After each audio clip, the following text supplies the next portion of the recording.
2003. Desierto de Atacama. Chile. El lugar más seco del planeta. Un desierto donde no llueve. Donde no crece nada. Donde nada sobrevive. Un hombre busca minerales entre las ruinas de un pueblo abandonado.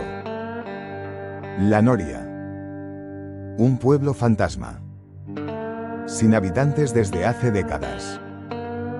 Y entonces ve algo entre las piedras. Algo pequeño. Muy pequeño. Lo recoge. Y no puede creer lo que tiene en sus manos. Un esqueleto. Diminuto. 15 centímetros. Menos que una regla escolar. Pero con una cabeza alargada. Con huesos que no deberían ser así. Con una estructura que ningún médico, ningún científico, ningún experto había visto jamás. ¿Qué era aquello? Nadie lo sabía. Y durante los siguientes 10 años, la ciencia intentó responder esa pregunta. Y cuando por fin lo hizo, la respuesta fue más perturbadora que cualquier teoría. Esta es la historia del esqueleto de Atacama. Y aunque parezca imposible, esto es completamente real. Para entender lo que se encontró ese día, primero necesitas entender dónde se encontró. El desierto de Atacama no es un desierto normal. Es el desierto más árido de la Tierra. Hay zonas donde no ha llovido en 500 años. 500 años sin una sola gota de agua. El suelo es de sal, de roca, de mineral puro. No hay insectos. No hay plantas. Apenas hay vida. Es, en muchos sentidos, el lugar más parecido a Marte que existe en nuestro planeta. Y en ese desierto imposible, hay un pueblo llamado La Noria. O lo que queda de él. La Noria fue un asentamiento minero del siglo XIX. En su momento tuvo cientos de habitantes. Mineros, familias, niños. Una comunidad entera viviendo en uno de los lugares más hostiles del continente. Pero cuando las minas se agotaron, la gente se fue. Y La Noria quedó vacía.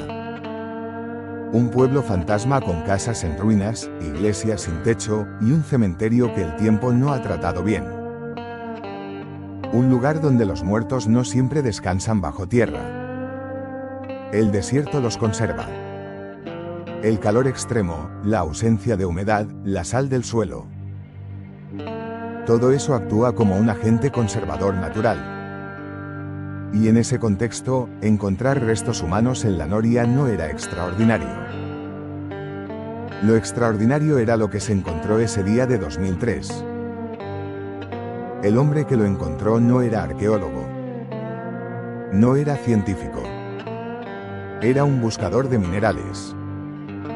Alguien que recorría las ruinas en busca de lo que fuera valioso. Y entre escombros y polvo, vio algo envuelto en una tela blanca. Lo desenvolvió. Y encontró aquello. Un esqueleto. Pero no un esqueleto normal. 15 centímetros de longitud. La cabeza alargada, casi cónica. Solo 10 costillas. Los seres humanos tenemos 12 pares. Este tenía 10. Los huesos de las piernas y los brazos eran desproporcionados. La densidad ósea era la de un niño de varios años, no la de un recién nacido. Y sin embargo, era diminuto. Más pequeño que cualquier ser humano conocido. El hallazgo pasó de mano en mano durante años. Coleccionistas privados. Vendedores de curiosidades.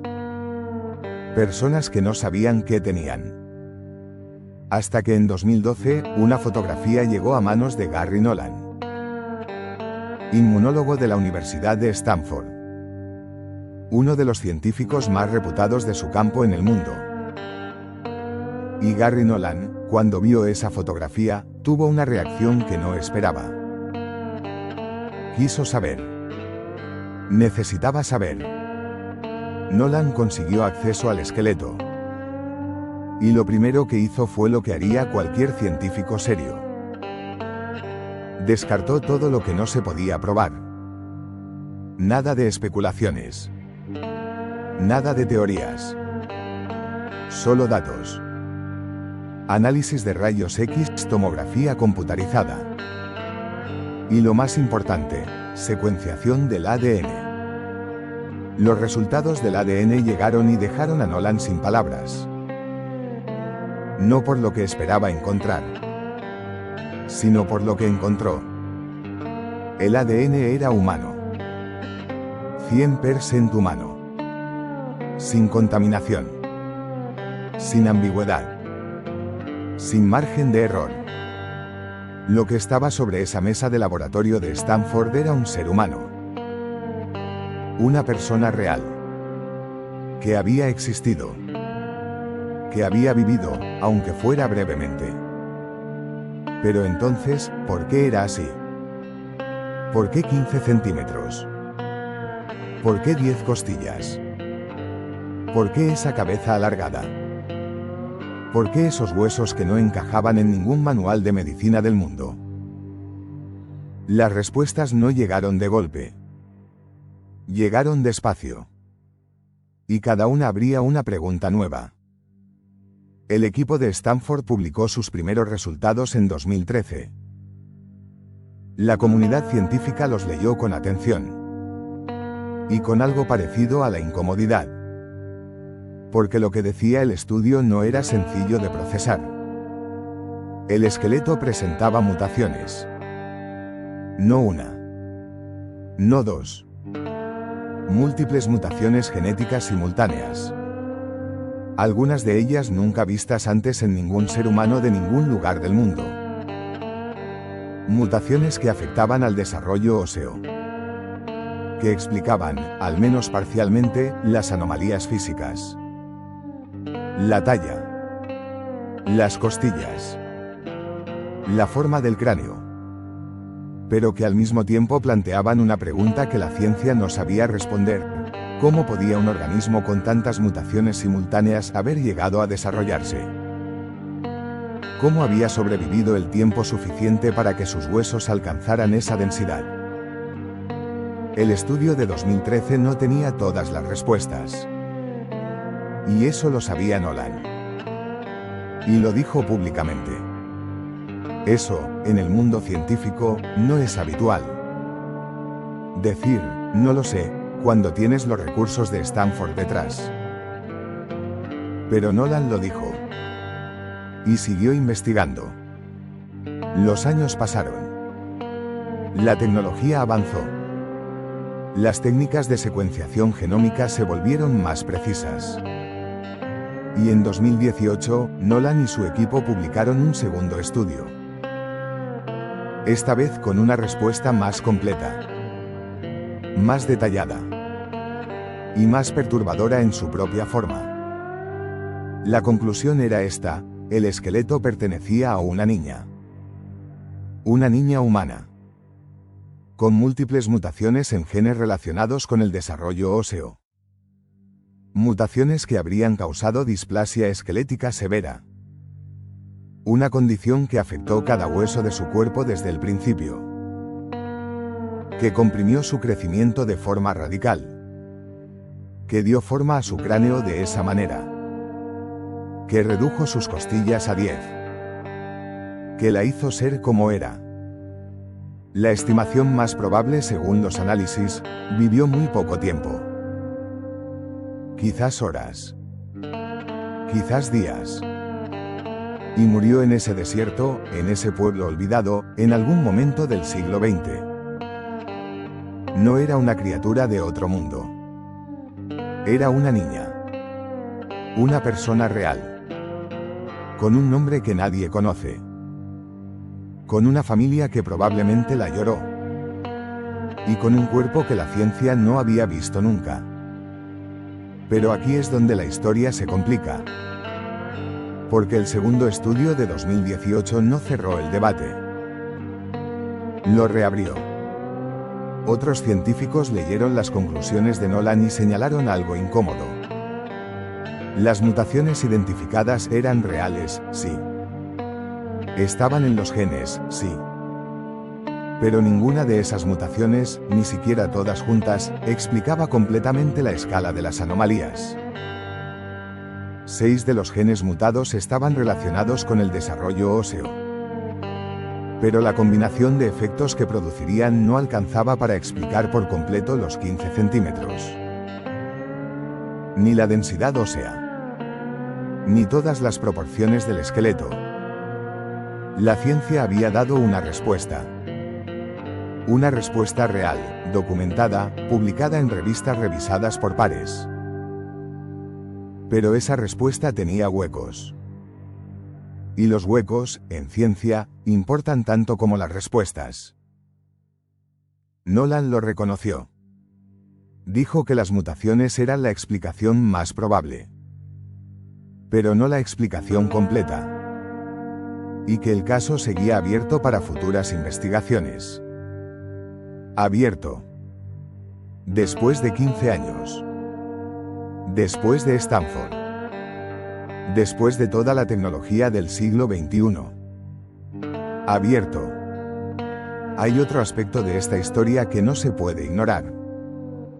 Y que la comunidad científica debatió durante años. Cuando el esqueleto se hizo público, surgió una pregunta ética. Una pregunta importante. ¿Quién tenía derecho a estudiarla? ¿Quién tenía derecho a hacerla pública? El esqueleto había sido encontrado sin documentación. Sin procedencia arqueológica oficial. Sin permiso del gobierno chileno. Había pasado por manos de coleccionistas privados. Había viajado fuera de Chile sin registro. Y cuando el mundo supo que existía, que era humana, que era probablemente chilena, surgió otra voz. La voz de quienes decían que esa niña tenía derecho a descansar. Que los estudios científicos, por más valiosos que fueran, no cambiaban el hecho de que sus restos habían sido sacados de donde estaban sin el consentimiento de nadie. Sin el conocimiento de su comunidad. Sin el respeto que cualquier ser humano merece. Gary Nolan respondió a esas críticas. Dijo que el objetivo siempre fue comprender, no exhibir.